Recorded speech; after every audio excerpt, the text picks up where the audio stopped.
Okay, well, thank you very much. Welcome. Hello, everybody. This is our Getting Ready for Higher Education event, and I'd like to thank you for attending this evening's session.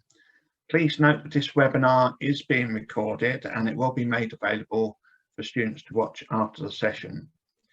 Please can you make sure that your screens are on mute as well. There will be a time for you to ask questions at the end of the session, and if you have any questions you'd like to ask, please add them to the chat function at the bottom of the screen. Okay, next slide, please. So tonight's session, we will start with a talk from Vicky Johnson of University of Brighton about some of the things that you need to know before you set off for university, including information on accepting offers, clearing extra, student finance, and Vicky will also cover a bit about life at university and what to expect. This will then be followed by a quick look at some of the support available at the Progression from the Progression Plus team at the Chichester College Group. We will then have Alistair Mason from UniConnect, who will talk about some of the useful resources that they've developed for students as well. After these talks, we will then open up a question and answer session where you can put your questions to the panel. We're very excited to be also joined by James Lewington, who is a student at the University of Brighton as well. As I said before, please do not wait until the end to post your questions. If you have any questions for the panel, please put them in the chat function as we go along. Next slide, please. Okay, so it's my pleasure now to welcome our main speaker for this evening. This is Vicky Johnson. Welcome, Vicky, from the University of Brighton. Thank you.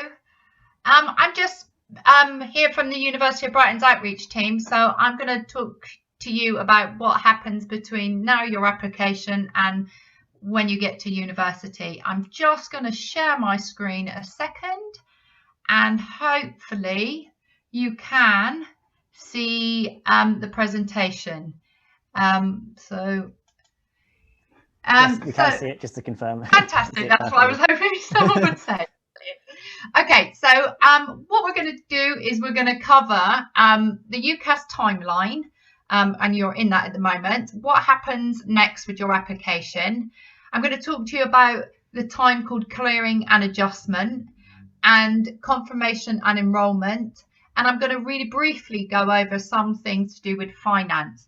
I'm actually going to let the life of at university, I'm going to leave that to James and your questions, because he'll be able to answer lots of questions from a much better perspective on life at university. So please do send your questions in.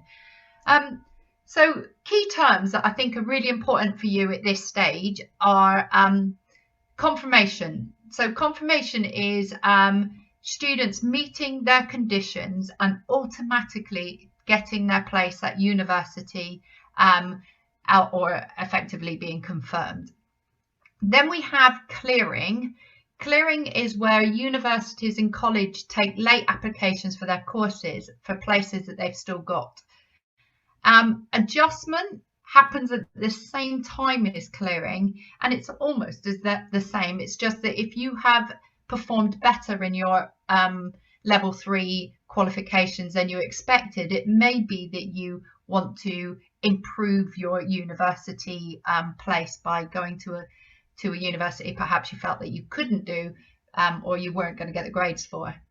Extra, or UCAS extra, often it's referred to, is if you've used all of your 5 choices and are not holding any offers, then you are able to make an extra choice or an additional choice. And enrolment is the point in which you enroll as a student at your preferred at your university. So here is a UCAS timeline. You may have seen something like this before. We are going to join it in this middle part where it says January to April, and it's the time in which you are taking your being invited in for interviews or applicant days. Interviews help the universities make a decision about whether to offer you a place, Applicant days are really for you to get involved with what the university is offering to help you make a decision as to whether or not that is the place for you. After that process of helping you make decisions, and the university is helping make decisions through interviews, then you will start to get your offers in, and it then becomes over to you to make a decision about which university you want to put as your firm choice, or your CF, or your insurance choice, IC. After that, all of your other offers, once you've made your decisions on that, disappear from UCAS. If after you've made your choices, or if none of the choices that you've made come back with any kind of offer, that is when you go into UCAS Extra and you can make additional choices through UCAS. There's a point in which you stop making your offers through UCAS and then start the process called clearing, but I'll go into that in a bit more detail. And clearing in earnest really starts after your A-level results, or your results day your results of your qualifications come in. So just to clarify some of those, UCAS Extra opens and gives you opportunities to apply if you haven't got any offers. Clearing, and that happens through UCAS right up until the 4th of July. Clearing actually starts on the 5th of July, but you won't really see much of the publicity about clearing until the results day, which is on the 10th of August this year, which is earlier than normal. So that is when universities really start to put lots of advertising around the courses that they've got left. And it's a time that many people start to really look around to see what is available for them. When you're dealing with universities, I'm going to show you just what Brighton does, and I'm showing you this really because lots of other universities do the same, is they have a portal that you can kind of sign up to, and they give you a user account and you create a username, and that is where you deal directly with the university, and you check the portal to check your application and see where that is. And it's also what universities use to invite you into interviews and applicant days, and you can book your interviews and applicant days, and it's where you exchange information directly with the university over your application, upload any qualifications, for example, read any messages from the university. That's what we use, and I would hazard a guess that most universities will use some kind of portal to kind of keep in contact with you. But mainly you'll be dealing with UCAS Track. And UCAS Track, you'll hear that a lot. It's because that is where you can see all of your offers. Most universities will come back with conditional offers. So they will be saying, we will give you a place if you have 3 Bs, or if you have 2 Bs and a C in your A-levels and a merit in your BTEC, or whatever your qualification is, and that will be based on what the standards are for the university and what they want from their applicants. So you will see that on your UCAS Track. Don't forget that it's where on UCAS Track is where you actually reply to your offers, and there will be a deadline, but that deadline will be based on when your last offer comes in. If you miss your deadline, then you may very well miss your opportunity to get your offer. So you do need to keep checking UCAS Track. So we then enter, so you've got your offers, you've made your decisions about which one is your firm choice, which one is your insurance choice, and then there's this process of confirmation and clearing. The confirmation side of it is really the behind the scenes university part. The clearing side is a little bit more about what you have to do to get your place if you are not holding an offer. So universities are informed of your exam results before you actually, and then once they get those exam results, then they respond to UCAS, and if you meet all of your results as you were expected to, then your conditional firm choice will turn into an unconditional firm choice, and then you'll start your communication with the university about moving on your pace towards your university place and enrolment. So that will happen automatically if you meet your conditions. If you don't meet your conditions, then you may find yourself in something called clearing. So you need to check your results and check UCAS track and check your emails. If you are in clearing, then please don't panic. There's lots of opportunities for you to pick up university places in clearing. Lots and lots of universities are in clearing, and lots of places are available for different courses. So please don't panic if you do find yourself in a situation like that. But also don't panic if, when you've got your results, the decision says pending. That's because there's a lot of things going on in the background of universities where, for example, it might be they're waiting on some qualifications from other people. It might be that they are making a decision as to whether or not to give you that place if you were just short of your qualifications. And so if you don't make your grades, it might be you still get the place in the university you want, but that will be a decision that universities make at that point based on other students and the number of places they've got available. If, for example, you find yourself with your firm choice saying pending because, for example, you haven't quite made the grade, then you can, if you like, release yourself. You need to contact the university directly, and then you release yourself into the clearing system, where you are then free to contact as many universities you like to find out what's out there for you and see if you can get a place somewhere else. Remember, though, universities are also waiting on decisions of other universities, so that's why I say don't panic during this time. But it can be a time of lots of heavy traffic to universities, and those confirmation and clearing lines can often get very, very busy. So be patient around that time and don't panic. As I said, confirmation and clearing kind of run parallel. The university side is confirmation, your side is a clearing. If you have no places, are not holding any offers, then you will be entered into clearing. And then you will see on your track there will be a flag saying that you've entered clearing. At that point, you can go searching universities for their courses. But please make sure you do your research as well. Don't just take the first offer that's made available to you over the telephone.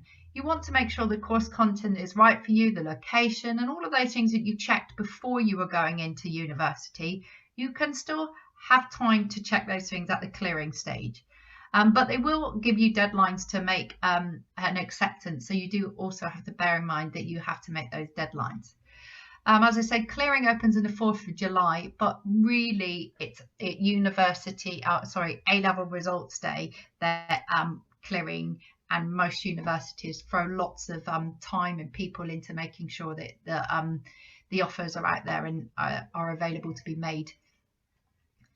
So what do you do if you find yourself in clearing?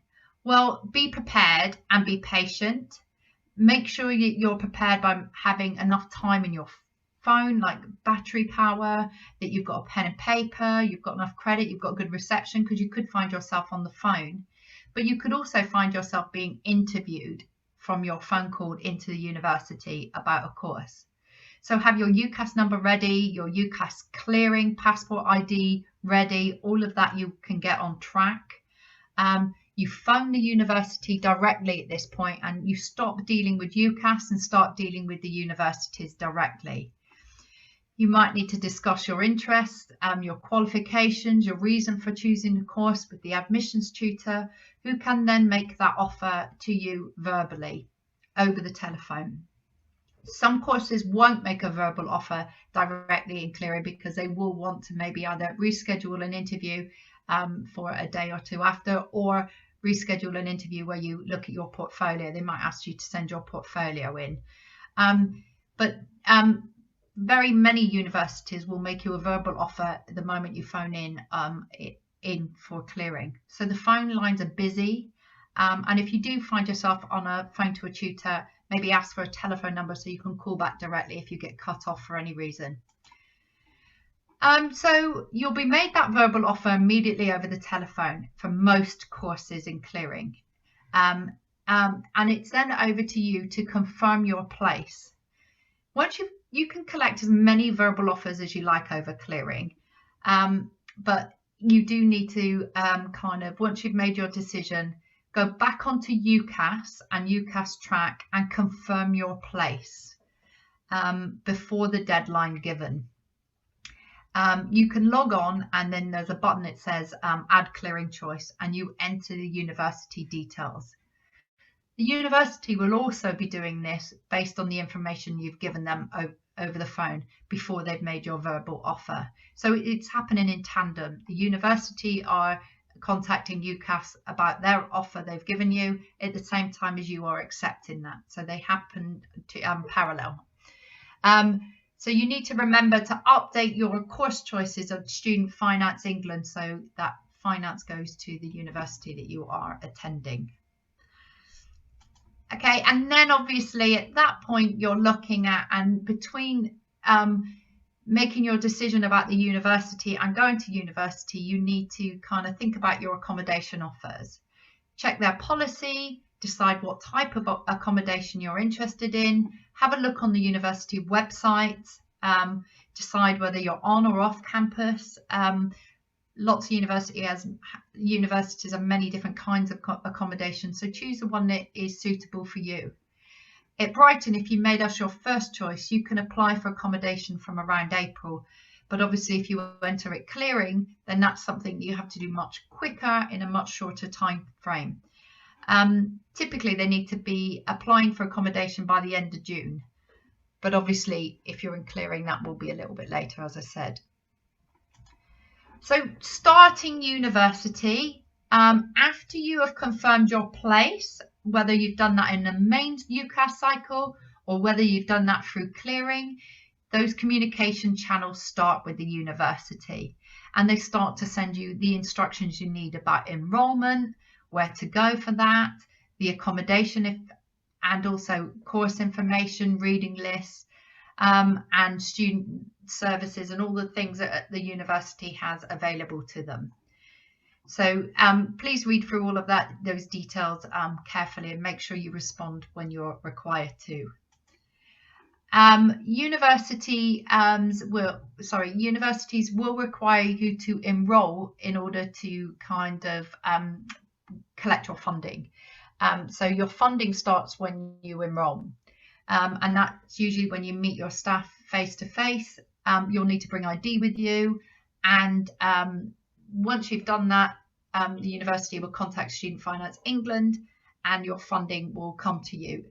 They say 10 days, but it's usually between 1 and 2 actually. And bear in mind your university bursaries, if you are expecting one, will come a little bit later. So when you get to university, it's that time to really start to embrace the social side of it as well. And those first few weeks of universities are really set aside to help you embed yourself and get familiar with the place and the area that you live in, and also give you opportunities to meet people. So go to the Freshers' Fair, find out about extracurricular activities. You don't have to sign up to everything straight away. You can browse and make decisions, but really do make the most of all of those events that are happening in those first few weeks, because they really do help you make friends and find out about the university. There's just a couple of little tips really about kind of balancing. Remember, you are there to study. Many students get jobs, but it's really important to remember that the job should be subsidizing you and your work time at university, and shouldn't overtake you. So we never overtake the amount of time that you have away from your studies. So we recommend usually no more than about 15 hours, to be honest. Also, it's really good to think about working for the universities that employ lots of students in various different areas, shops, for example, or student ambassadors. And James, who's here, is one of our student ambassadors, so he may be able to answer any questions you've got about that kind of employment. And also, if you do have any issues with studying, there is student support services available at all universities, and they can help with counselling. If you've got dyslexia, for example, please do contact the university's student support services as soon as you get to universities, or before, So all of that support is in place before.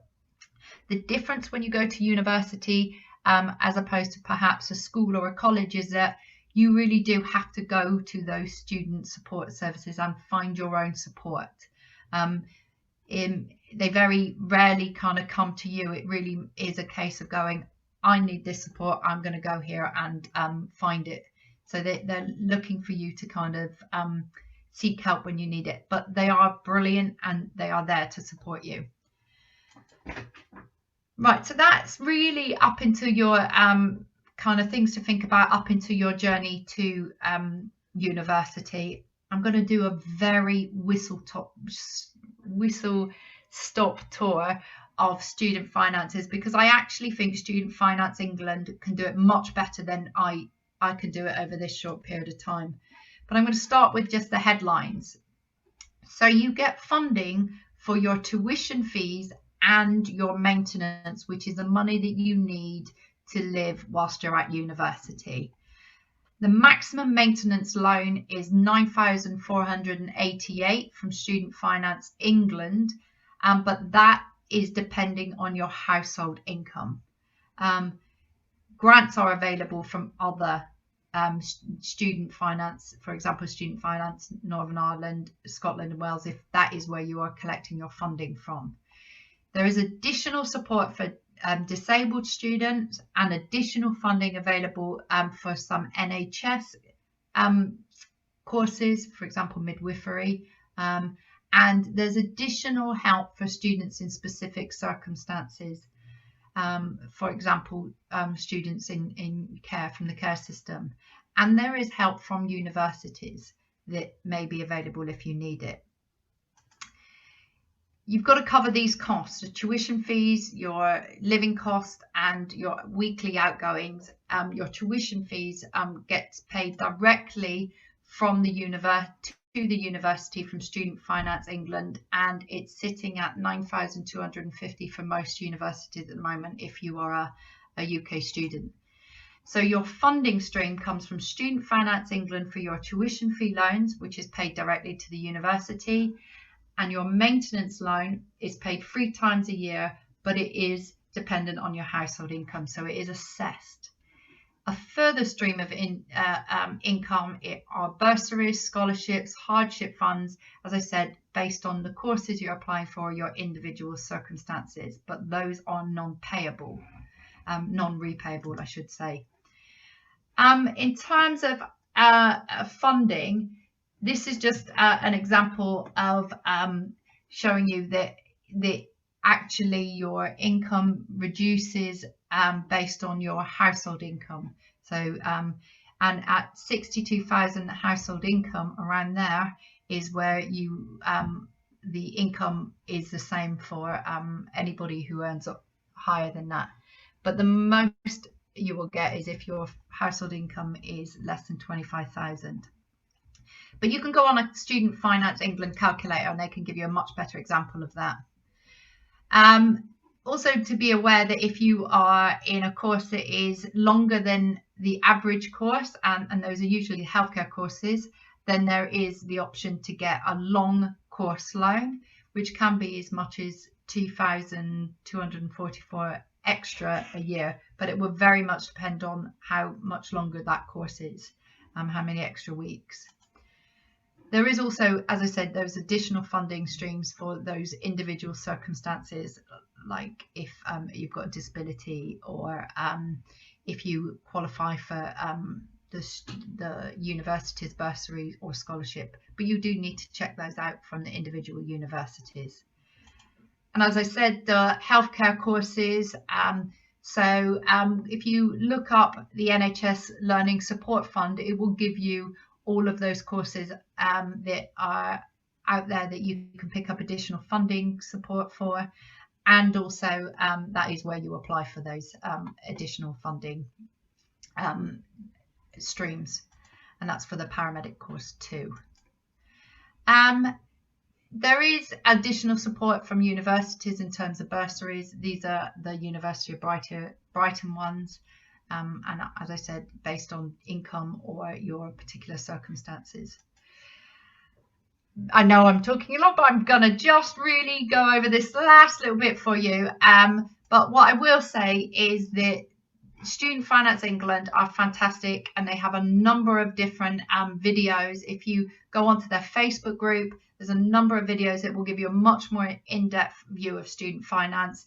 If you go onto the Twitter stream, you too can pick up lots of information there about the application process of funding. So really do use the experts for to fully inform yourself about student finance. But it is a digital online application process, and you will need to have details of your household income and enter one of your 5 university choices. And I think I've covered this actually, that you need to enroll in person to be able to pick up your student finance. And there is a part of the form that asks if you've ever lived in care, and lots of people think that they don't want to kind of highlight that, but really please do, because as I said, if universities have additional funding for that area, then they really do want to be able to give you that funding, and that's the only way that they can find you, really. And as I said, 3 times a year, and the money will be transferred into your bank account when you enroll in person. Really, again, briefly, repayments.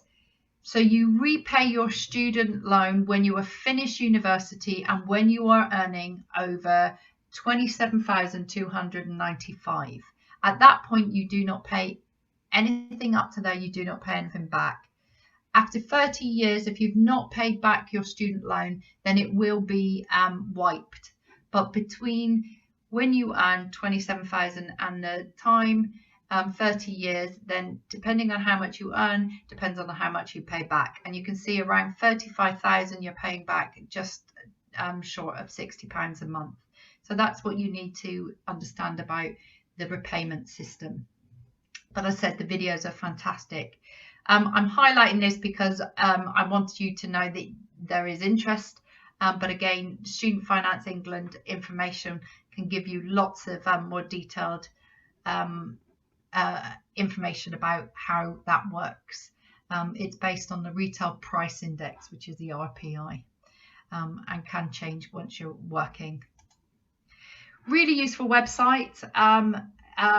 And here, as I said, you can go on a student finance calculator to find how much you can get.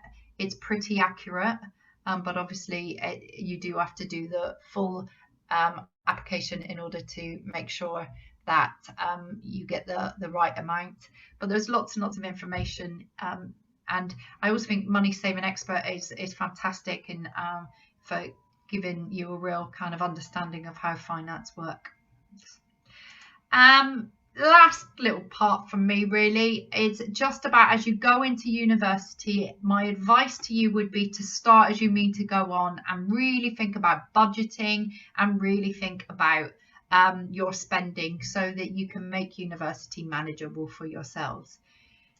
Typical weekly outgoings can be really varied depending on whether you're living in halls or living out. So you do need to understand, and we recommend you work out your projected weekly income, and you can do that by taking your loan and dividing it by the number of weeks you're at university and maybe any wages that you've got, so you can have a really good sense of how much you can spend monthly, because you may need to find that you budget so you've got money before your next student loan comes in. So budget.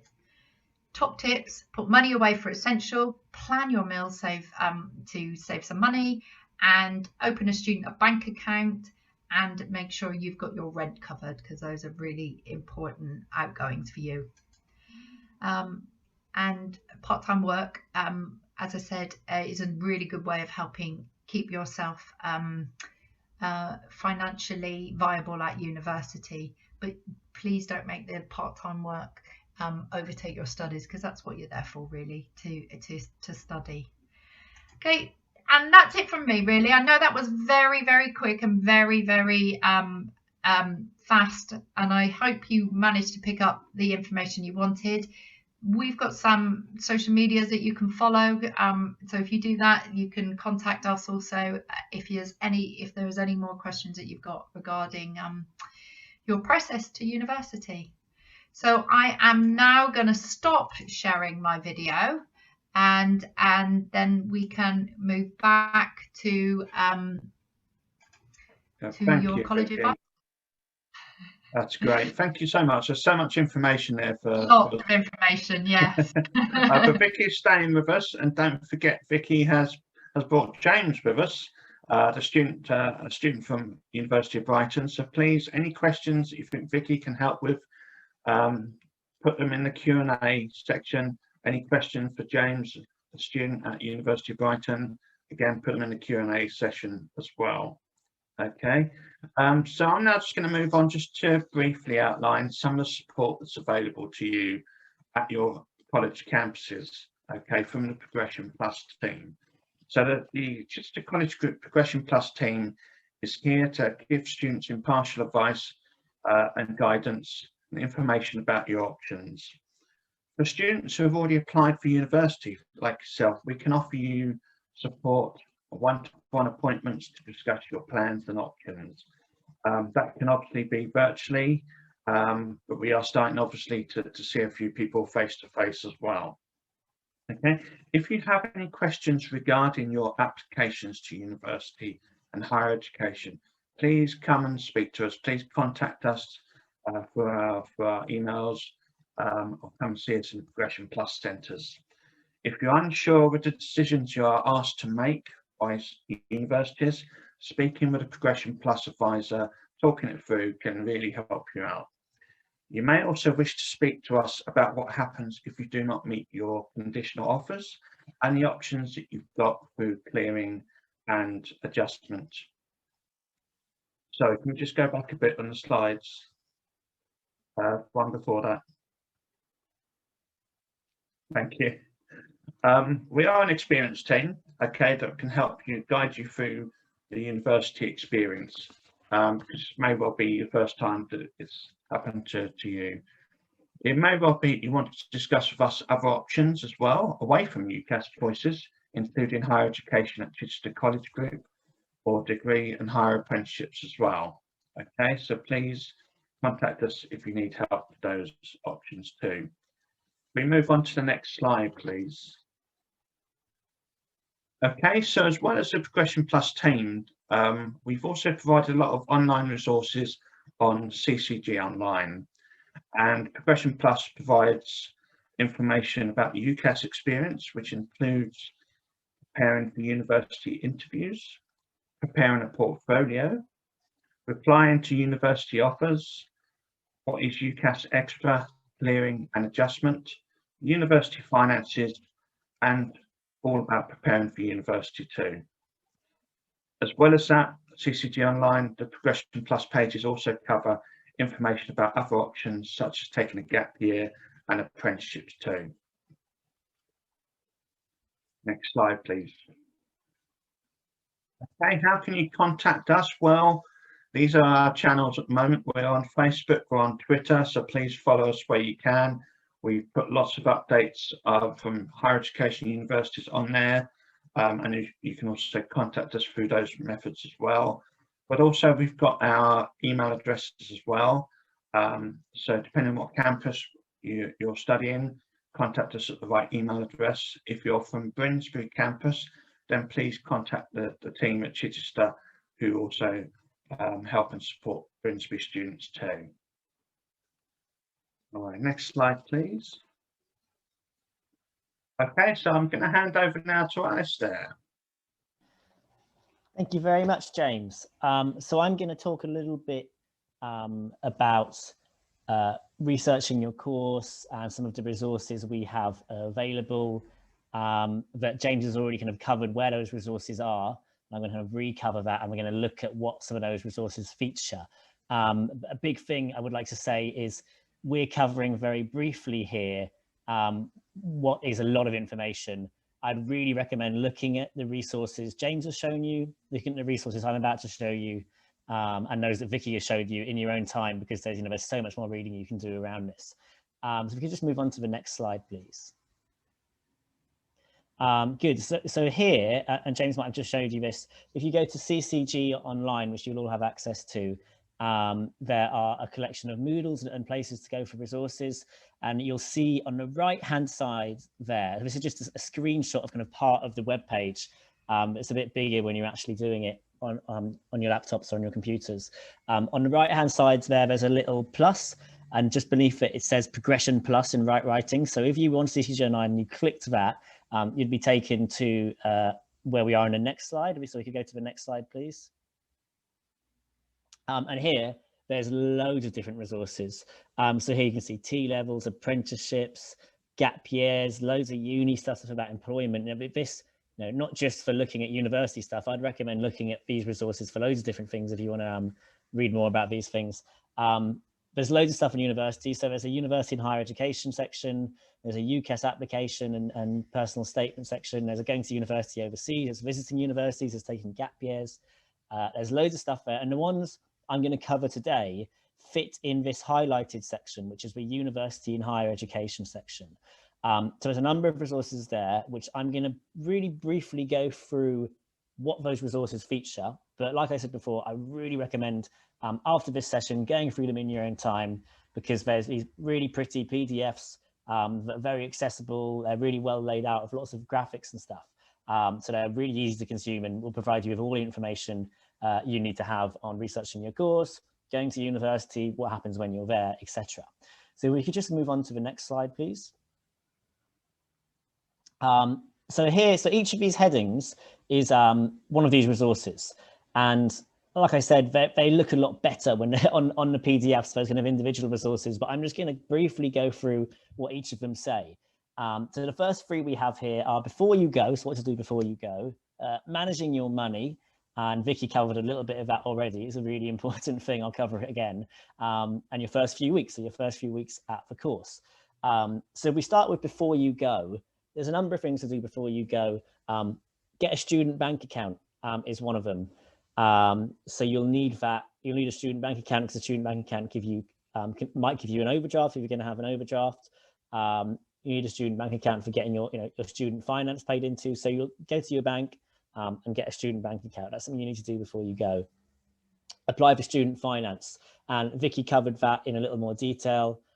We were looking at the numbers of student finance you can get. You get a lot of support whilst you're at university. I think one of the things that scares people away from higher education is that they think it's too expensive and they're not going to be able to afford it. Whatever your background, whatever your income, there's a lot of support available to you. So apply for student finance. That's a big thing to do before you start, and it can be quite a long process. So make sure you do that. The sooner you do that, the better, really. And also, the sooner you do that, the sooner you'll get the money. If you leave it late, you might end up getting the money late when you're at university, and that's the last thing you want, really, because it's quite important to have that money. Book your accommodation. So there are loads of different accommodation options, and I'll cover that a little bit on the next slide as well. But yeah, booking your accommodation is important, and we'll look in a moment at the different types of accommodation you can have. Learning how to cook. I don't know if any of you have learned how to cook already. I know, speaking from personal experience, I did not learn how to cook until I went to university. I couldn't boil pasta. I didn't understand anything about cooking. So if you're going to stay away from home and live in a university accommodation, you're going to have to learn to feed yourself. That's pretty much rule number one to survival. So learning how to cook is a useful thing to do before you go. Perhaps if you have parents that usually cook for you, now's a good time to start practicing with them, because I can tell you from personal experience, you're going to need to be able to cook. Connect with others online. Your course might have online Facebook groups or ways of meeting people that are doing the same course as you, or in the same accommodation as you, so you can perhaps chat with people and talk to people about your course or about where you're going before you go if you want to. And budget. Vicky mentioned this, I'm going to mention it more than once.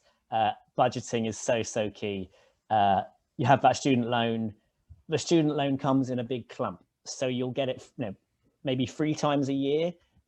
It's very difficult to manage your money when you have a large amount of money all come in one go. It's very easy to spend it too quickly. So budget and think about how much you're going to have each week, how much you're going to need to spend, and try and make that first student loan payment last until the next one. Another one from personal experience, I remember my university days, it's important to get that right, because if you don't get it right, yeah, you're not in a very good situation, basically. So the next resource, managing your money, following nicely on from that budgeting point. You can get overdrafts, you can get student bank accounts, and Megan just left a lovely comment in the chat about the different things student bank accounts can offer, such as Amazon vouchers and discounts and things. Additional funding, so that kind of student finance loan isn't the only funding you might be able to get. There is different funding available for disabled students allowance, childcare allowance if you have a child or a parent. There's a number of different funding like that, and there's also scholarships and bursaries. So it may be because of the background you're from, or because of the course you're doing, you're entitled to a grant or a scholarship or a bursary. And this is very often an extra pot of money that you don't have to pay back. So it's not a loan, it's not more loan money, it's just an extra pot of money to reward you for going to do the course you're doing. So look into whether you are eligible for any scholarships and bursaries. Part-time work, student finance is great and there's loads of support available, but a really great thing you can do to earn a bit more money is get part-time work. I'm sure many of you do part-time work already.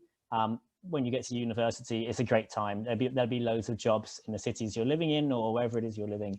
Part-time work's a great way of topping up your cash. You have got a little bit more. And I'll say it again, and it probably won't be the last time I'll say it, budget. I cannot recommend that strongly enough. And that's not just at university, that's in life in general. You know, budgeting is very, very key. If you want to keep hold of any of your money, budgeting and being aware of how much you're going to spend, how much you're going to earn, etc., is really, really key.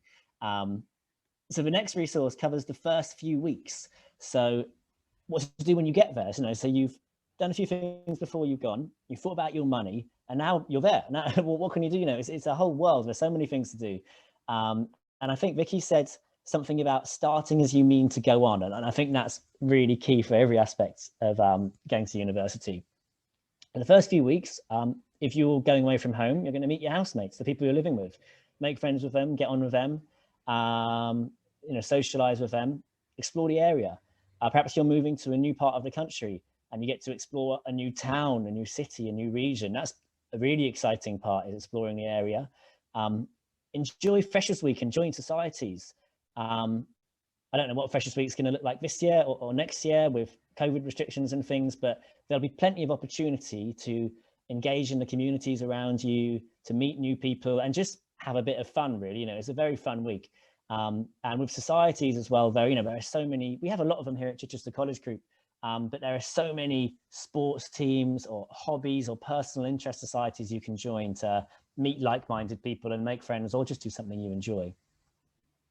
Enrollment and admin, much like there is here at Chichester College, there's lots of admin to do in terms of enrolling. There'll be paperwork to fill out, loads of personal details to give in your first few weeks. So make sure you get all that done. And you might not be able to see the last word there because I think it's blocked off by the black bar at the bottom of the screen. But hit the ground running with your studies. And as Vicky said, start as you mean to go on. If you just hit the ground running as soon as possible and get straight into working quite hard, your life will be a lot easier. Falling behind makes it difficult to catch up. So, and that's, that applies here as well, at college level. So if you hit the ground running with your studies and just crack on as soon as possible and try and work hard from the get-go, your life will be a lot easier. So we could just move on to the next slide, please. I've got a couple more resources to go through. Good, so there's a couple more resources here: accommodation and teaching and learning. So accommodation we've mentioned already, and Vicky mentioned this a little bit as well. This is something you're going to look at before you go. You'll be booking an accommodation. There's different options. There's university managed accommodation, there's privately rented accommodation. So you might be in a student halls, or you might be in, renting a house or a flat from a private landlord. You can look at reviews online. There'll be, forums and student forums where people have talked about which accommodation is good, which is bad, what their pros and cons are. And the things to consider here are the tenancy. By that, I mean, how long does the tenancy last for? If your university year ends in May, but your tenancy goes until July, are you spending a couple of months rent that you don't need to? The cost, the cost is huge. this one might be really nice and have a pool table in the common room, but it might cost way more than you can afford. So they really do vary in cost. So do think about that. Location and culture. Is this accommodation close to university? Is it close to where I'm going to be learning? Is it close to town where I want to be? Is it close to where, the train station so I can go home easily? That really makes a big difference of, what you want. It really depends on what you want. Do you want to be close to university? Do you want to have one that's out in the countryside? Where do you want to live? And the culture, is this accommodation, good for partying and meeting people? Is it good for working hard? What are you looking for in your accommodation? So think about those before you go. And the last resource is teaching and learning. Obviously, it's weird I put this last because teaching and learning you'd think is the most important part of going to university and higher education. But this is last, so there you go. Look at your modules. You'll be learning loads of different modules which will cover a variety of different things. You can look at those online before you go. Manage your time. Important for now as well. I'm sure you've already learned those lessons that time management is one of the most important things you can do to be successful in your studies. When you get to university, you might be studying 7 different modules at a time. So being able to manage your time between working on all of them, and perhaps you're doing a part-time job and you're also trying to enjoy the social aspect and whatever societies you've joined, managing your time is really important. I've said it before and I'll say it again, hit the ground running. I cannot stress that enough. The earlier you just get on top of things, get on with your work from day one, the easier your life will be. Another little thing is pay attention to assessment methods. You might have a module that is coursework based, you might have a module that's exam based, or a mixture of the both, or has multiple choice questions, or has 10 exams throughout the year as opposed to one big one at the end of the year. You might have an option of choosing your modules. It's important to pay attention to the assessment methods when choosing your modules, because if you prefer coursework, then you might want to choose coursework heavy modules. Or if you prefer a mix, you might want to choose some coursework, some exam heavy, and that's going to help you be a lot more successful in getting your good grades. And do your reading. Once again, it's the same here at college. Do the reading, do the work you're supposed to do, and your life will be a lot easier and you'll get something really good out of university and higher education. So the last little thing I'm going to say is I've just covered these relatively briefly. Look at the resources online. So go on CCG online and look at these resources in that space that I've shown you, because they go into a lot more detail and they are decorated very nicely with loads of nice graphics. Print them out if you want to so you can refer back to them. Please do look at them in your own time because they are really, really useful. And any questions for me, there's an email address there that you can contact me on. If we could just move over to the next slide, please. Good. So what we're going to do now is we are going to go into a bit of a Q&A. So these aren't just questions for me. They're questions for me. They're questions for James. They're questions for Vicky, or questions for any of the advisors here. So if you have any questions about anything we've spoken about or anything else relating to university and higher education, what you can do is click the little Q&A button in the bottom and then type a question into the question bar and then we can answer them. And also I should mention, I think Vicky mentioned this, we have James Lewington here, who is, if I'm not mistaken, a student at Brighton University. So he's kind of there living the experience. So we can get, have questions from someone that's currently at university instead of us old fogies who remember university from 10, 20 years ago. Someone that's in the middle of living it right now. So as well as us advisors and people that work at the college and university, you've got questions for students as well. So go in that little Q&A bar and type any questions you have, and then we can take it in turns to answer them. Thank you, Alistair. Just looking at the questions so far, we've had a nice number of questions so far. Please keep them coming. I think we'll start off with one for James. James, welcome. It's really good to have you here. It's great, obviously, to have Vicky. That's brilliant. But obviously, to have a student of a university is fantastic. So thank you for joining us. First question we've got for you, James. What do you do as a student ambassador at university? Yes, thank you very much for having me. So student ambassador work. So we do all sorts. So we work at open days, and that can be maybe giving tours to people that would like to see the university, even taking part in subject talks. So I'm a primary education student, third year. So I've been here for 3 years now. And what I've done at some open days, I just talk about my experience on the course, and say what I've been doing. We also go into schools as well. So I've gone in with Vicky and we've gone into some primary schools to talk about what it's like at university and to give them a little idea. And there's a whole range. We also run summer schools as well. So for 16, 17-year-olds to come, and we invite them onto the campus and we show them a bit what it's like at university and give them a research project to do. So there's quite a range of work. It's really great as well. It's nice, nice way to meet new people that you wouldn't necessarily interact with. So from a whole mixture of courses.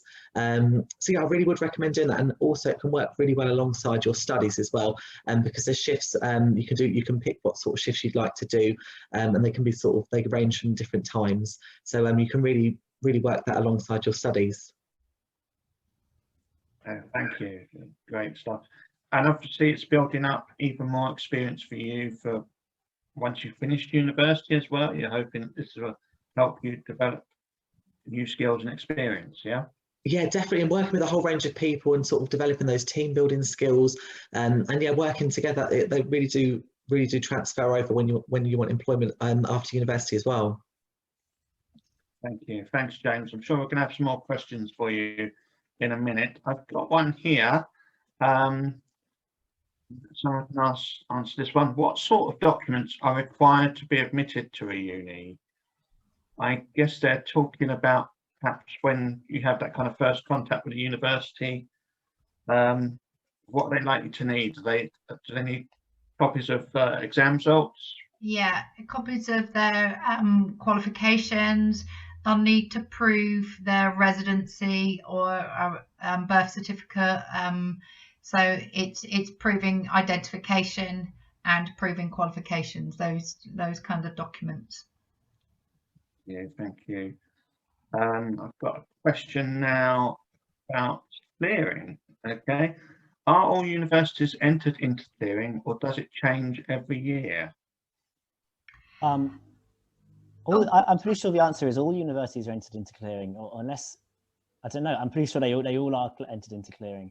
I think the thing that decides what you can get to on clearing is where there are spaces in courses. So I guess, yes, it does change in every year, because you might have a university that was over applied to, all the students got the right grades, all the students accepted the offer, etc. And therefore there's no spaces on that course. Whether you can get into a university on a clearing depends on whether that course at that university has a space. I think that's correct. So all universities are in clearing, and whether you can successfully get into a university depends on the particular course at that university and whether it still has spaces. It's also worth noting that universities don't want spaces on their courses. So actually at the point of clearing, it is sometimes possible to get into a university or find yourself a place at university and the entry requirements for that course be lower than they are published in their prospectuses, because sometimes they lower entry requirements because they want those places filled. So it's a really good time to shop around if you've changed your mind as well. Thank you. Thank you. Got another question for James now. Okay, it's actually something I was thinking about too. What was Freshers Week like for you, James? Yeah, so Freshers Week. So I was quite daunted actually to start with coming into uni, just to meet new people and everything. But it was really nice that there was a few events that was actually put on at the start. So I was in halls on our Falmouth campus, and the first thing that we did was they did. So I was catered there. They did like a pizza sort of meetup. So all of us from the halls went and we met the staff that we were like sort of working with us in the facilities and things. And that was a really nice way to meet all the people in my flat. And I took part in our like 2-week freshers. So I think all sort of cities do it differently, but in Brighton, you can buy like a wristband and that gets you into the different events. So we all went out on that Sunday night, which was really nice. That was the first night we were all there. And then also the university run all sorts of events throughout those 2 weeks. So I went to like quizzes, and I remember going to like a Harry Potter quiz, which was really fun. So there's a whole range of things to do. So I think the whole point of those first 2 weeks for freshers is just get to know everyone. And then on my course as well, a lot of our sessions to start with were all just about talking and get to know each other. So we play some games. So yeah, it's just a really nice time just to get to know everybody and build some friendships. Do you find that you're joining lots of clubs and societies in that week? Is that what ends up happening? Or?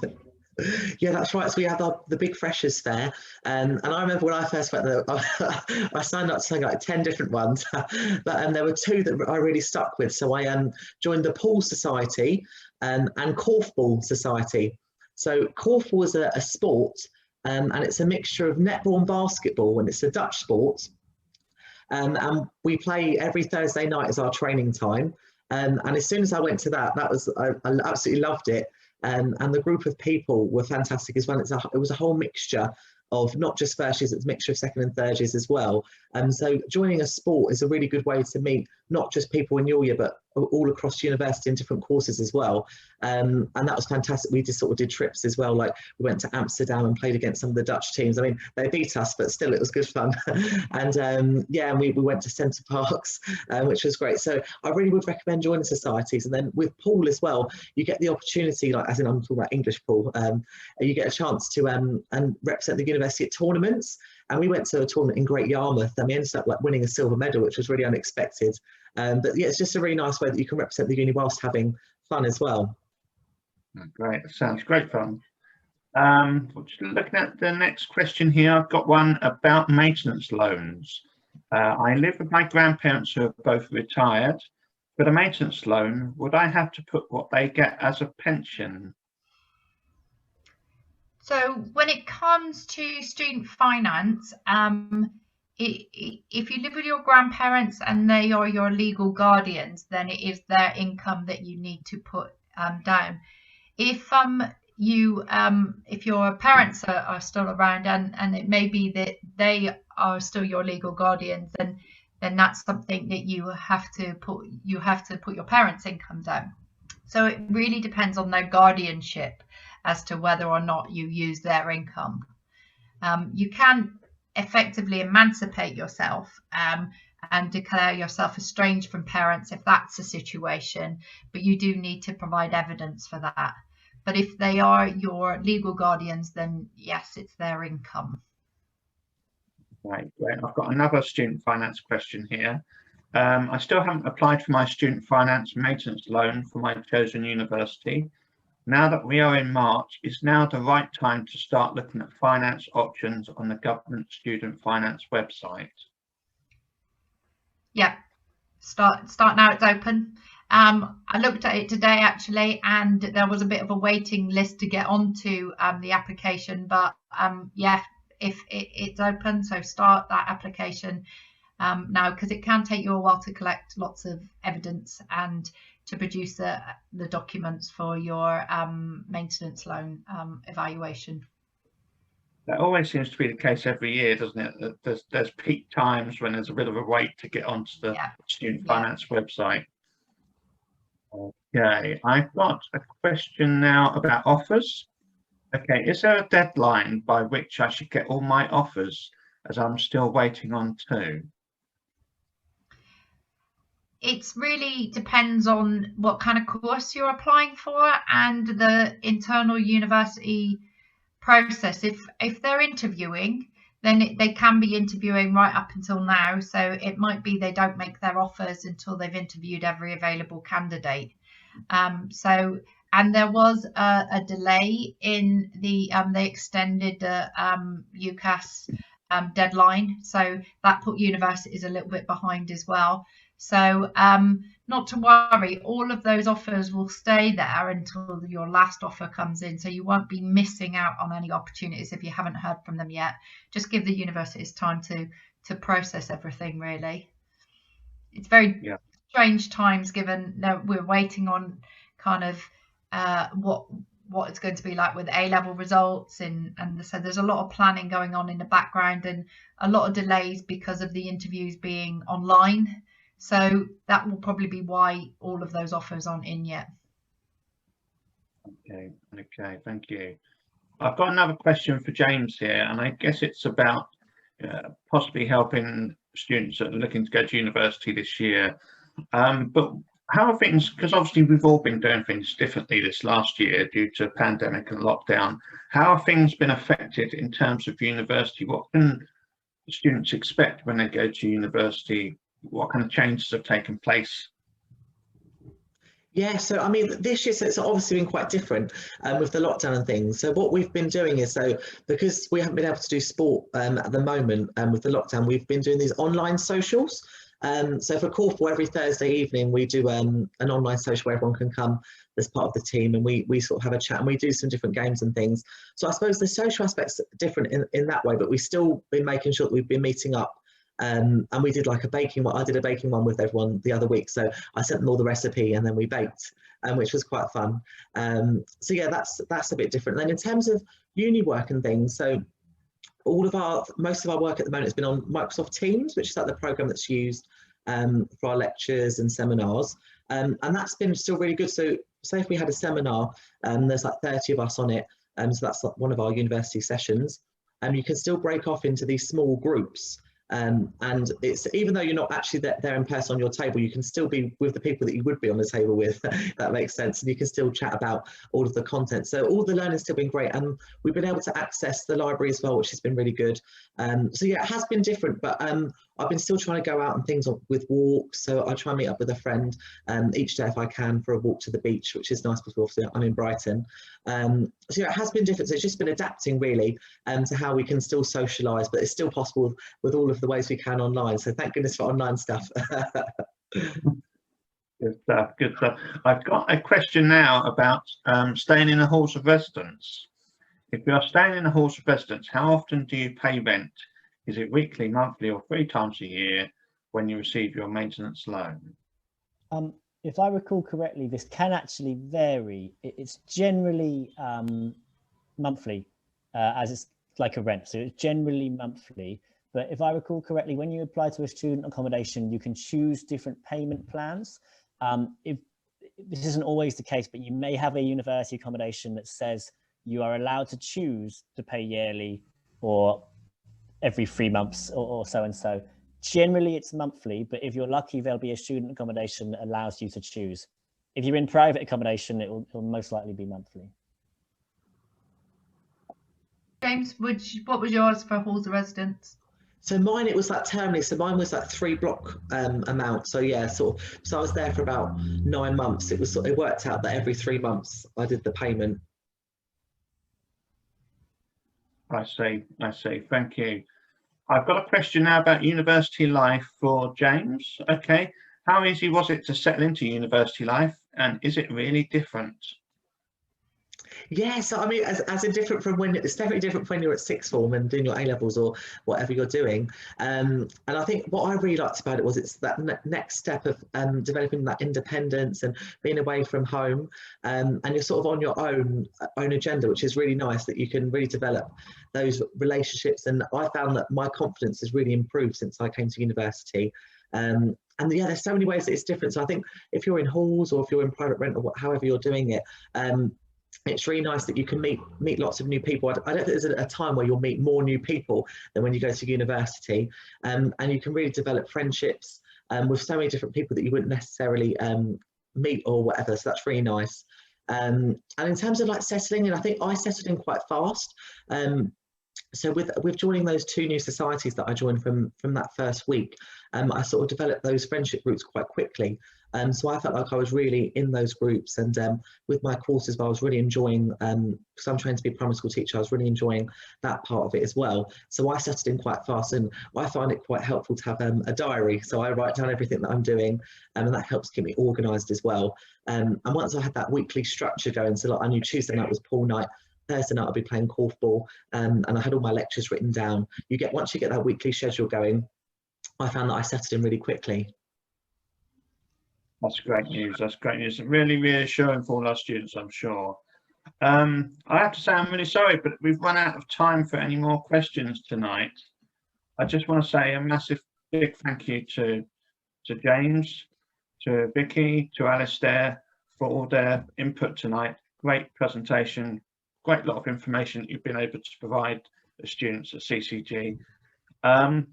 Obviously, can you take me on to the next slide, please? Yeah, if you want to, we do have some questions that we haven't been able to answer tonight, and we will provide you with the answers to those questions moving forward. Okay, thank you all very much for joining us, and I hope you all have a good evening. Thank you. Bye-bye.